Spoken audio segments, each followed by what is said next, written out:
This is the 2-minute fat loss field guide. So what is 2-minute fat loss? So basically what this is a guide that I'm designing for my clients in my coaching business to help them understand fat loss and help them to lose weight. And as I was designing it, I sort of realized that I could probably be a bit less selfish and probably share it with a few other people, because on a very regular basis, I'll send resources to people. I'll send diet plans, I'll send guides, I'll send different things like that. And what I realize most of the time is I'm sending people things that, even though they're good guides, they're not really going to help them, because they don't actually understand the mechanisms of fat loss, what matters and what doesn't matter. And there are so many myths around fat loss, mistakes you can make, that I'm sending them things that'll be good for a couple of weeks, and after that point, it's not really going to help them that much. So the goal behind this is to try to break it down in 2 or 3 minute videos that I'm going to share every day for the next 30 days. And try to, by the end of it, have you understand fat loss to the same extent as someone like myself, where I have a sports science degree, I've been coaching for 7 years, I own a small gym, it's literally my job to help people lose weight, I have a lot of success stories, and that is absolutely possible. 2 or 3 minutes a day, 30 days, you'll understand that as well as me, if not fucking better, okay? So who is it actually for? Is this worth your time? Should you bother watching it?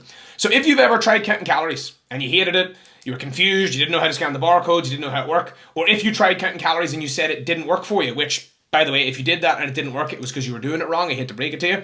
If you've ever been in a position where you didn't know which foods you're allowed to eat, can I have bread or pasta or this or that, or you didn't know which foods are healthy or unhealthy, that again would be a good indicator that this might be worth your time.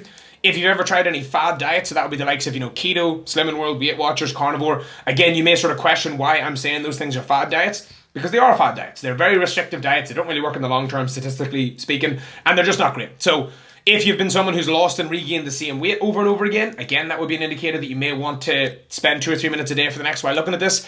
Or in very simple terms, if you can't lose weight and keep it off, if you're someone that can put your hand to God and say, I know how to lose weight and keep it off, then it's not worth your time. Don't bother. Click away. Goodbye. Okay? It's not worth your time. Honestly, you'll waste your time. But if you're someone who doesn't know how to lose weight and keep it off, then it's going to be worth a couple of minutes for you to get a bit of a better understanding of it and so on. And that's the reason why I'm obviously sharing this, is because I do feel like the average person does need that bit of help.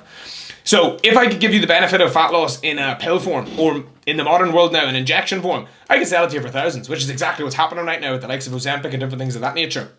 But instead of you having to spend hundreds of pounds or thousands of pounds and risk your health and have all sorts of these side effects which come along with those drugs, you can just spend 2 minutes a day for a couple of weeks and see whether or not at the end of that point you're better off than whenever you started, okay? So that is essentially what the 2-minute fat loss guide is, and it's also who it might be relevant to, so that anyone who maybe is interested can keep an eye out over the next couple of days and weeks to the things that I'm going to share each day, okay?